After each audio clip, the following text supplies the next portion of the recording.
Hey guys, so I got asked to go through my gear. So I basically am going to, and I'm going to start with pedals. So here are my drawers. Let's see. I know what you guys were thinking when I said drawers in the video title. All right, the Tubescreamer Ts9. I love this pedal so much, I own two of them because I got one cheap. That's all you need to know. This one is made in Japan. See? You can't see it, but it says Japan. Awesome pedal. Must have. The mini wah, of course. It's small, it's good, it's $100. You can't hate it. The custom comp. This is one of my favorite compressors or pedals of all time. Definitely my top 10 pedals of all time. These are my settings. I wish I was kidding. I'm not. In fact, there you go. That's how I get my sound. Take this, plug this into any Fender amp, and you will get the most amazing country rock tone ever. It is compressed and overdriven because it overdrives the crap out of the amp too. I sometimes use it as a boost, and it's like a sustainful boost. It's nice. The Echoplex, I use it for anemic amps. In other words, like the Class 5 of the Blues Junior, where the amps are not as big as bold or boomy as I want, you know, like warm sounding. Plug this, and it warms up the sound amazingly. And it's built tough because we had a German Shepherd in the house visiting, and see that dent and those? He chewed it up. Still works fine. Envelope filter. This is the best envelope filter you can buy. It's 50 or 60 bucks used. This one's made in China. If you get another one, some of them are made in the USA. I had a USA one. I sold it and I got this. They work just as fine. Flea uses it, period, and then he used it on some of the albums. It's been in actual album recordings, and you can't buy envelope filters this good for this cheap, period. Definitely buy that. It's a hidden treasure from them. The Echo Puss. This is a great pedal because a lot of guys have the carbon copy and they think it's a little too dark or warm sounding. This is analog vibe, but it has one feature that's cool. The tone knob is for the repeats, and as you can see, I have it dimed to clear. It's so they use this to warm up my sound and give me delay, but also the repeats not sound so muffly. They sound a little brighter because I can EQ them up. The Univibe. It's the new smaller version. It's great. I like the Deja Vibe better, but here's why. This is cool.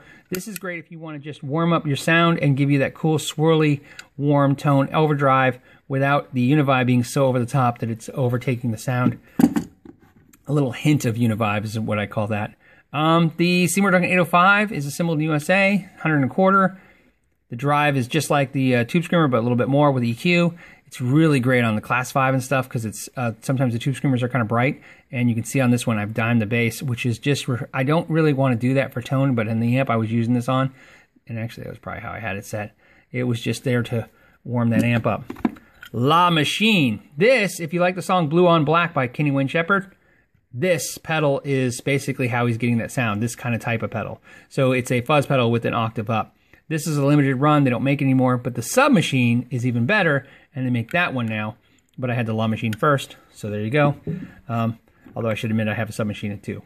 The Metal Core. It's one of my favorite metal amps, pedals. This one I bought and sold. I regret it. My buddy Jimmy gave me his, so I don't have to ever get rid of this one because I have no money into it, and it's cool.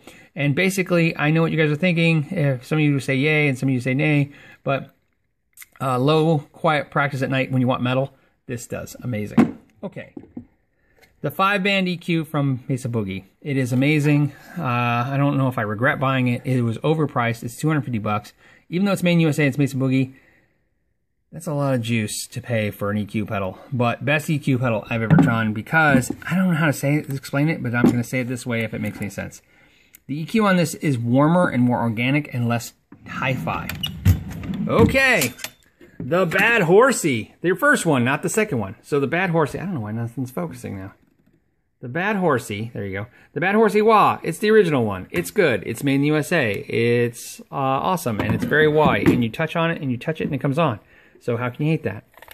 The Javelina Fuzz. What's cool about this is a germanium fuzz. And there's the germanium unit. I don't know. Pieces. I don't want to say. I don't say chips. I guess you say germanium caps? I don't know. Whatever they use. There's 3 of them in here and they can only get 1,000. So they made 300 pedals.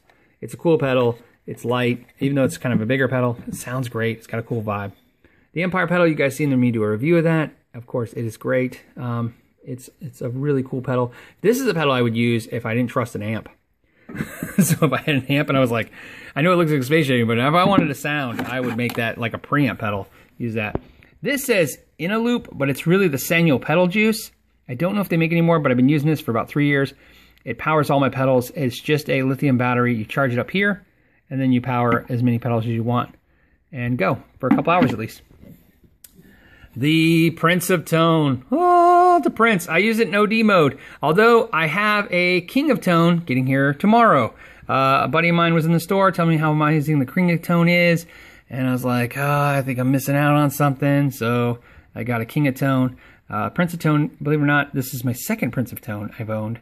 I bought one from the store when a buddy of mine traded in, and I got rid of it and didn't like it, and then I got this one, and now I love it. I don't understand what's wrong with me. The Gaia Tone delay, digital delay. If you don't know who Gaia Tone is, they are Maxon, and these are made in Japan, and these were like the early 2000s, 90s era pedals. The original minis, if you will, right? Kind of small, and they look like little cool bumper cars. And they're metal, no plastic junk here, all quality stuff.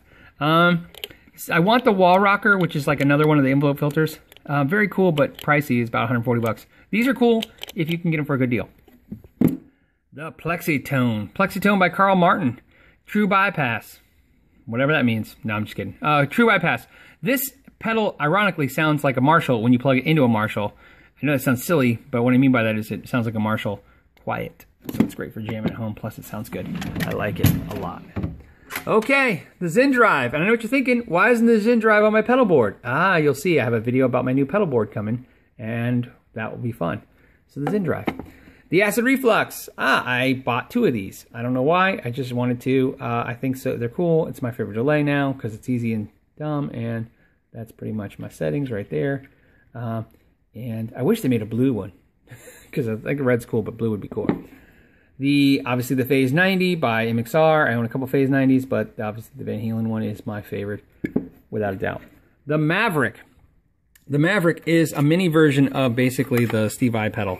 It's got a little different tone to it, which is nice, and it's a lot smaller. This was the pedal I used, or wah pedal I used, until they came out with a mini Dunlop pedal. This pedal is awesome. This is the Volume X, which is basically a Dunlop pedal, but it's built like a tank. It's a volume, but the cool feature is, see, it can also be an expression. Now, not and an expression. You can't do both. But what's great is expression pedals are overpriced and usually junky. And so this guy, what you can do is plug it in whenever you need an expression pedal. And if you're not using an expression pedal, which is like me most of the time, it can then be your volume pedal. So if you need a volume pedal, plus another cool feature is on the back. It's got this screw that you can adjust how tense that is, right? Okay. These are Mesa Boogie Footswitches. I don't know why they're in here. Ditto pedal, of course. This guy. The hands down best AB box you can buy that is not 300 bucks. No batteries required. No, nothing. It's built like a tank. It's got a huge transformer in there. Morley makes one that's good. Everybody makes one that's good. These guys make one that's great. I think they're inching to like 100 bucks now. You used to get them for like 70, 80 bucks. It's awesome because if you ever try ABing 2 amps, sometimes you get a hum or problem. This is a lift. You can fix that. Sometimes you can isolate it. It's just really, I mean, just here's the deal. You don't even have to know anything. If you ever plug this thing in and you're getting any sound you don't like, you just start flipping switches and it will eventually go away. Awesome pedal. It's made in Canada by Chinese people. Yeah, they actually import Chinese people into Canada and make this. No, I'm just kidding. That's a horrible lie. Slanderous. I'm sorry. Anyways, no, it's made in Canada and very cool pedal, and definitely worth it. So that's these drawers. We will do a separate video for the second drawers, or the next 2 drawers. All right, guys. Thanks for your time. Know my gear.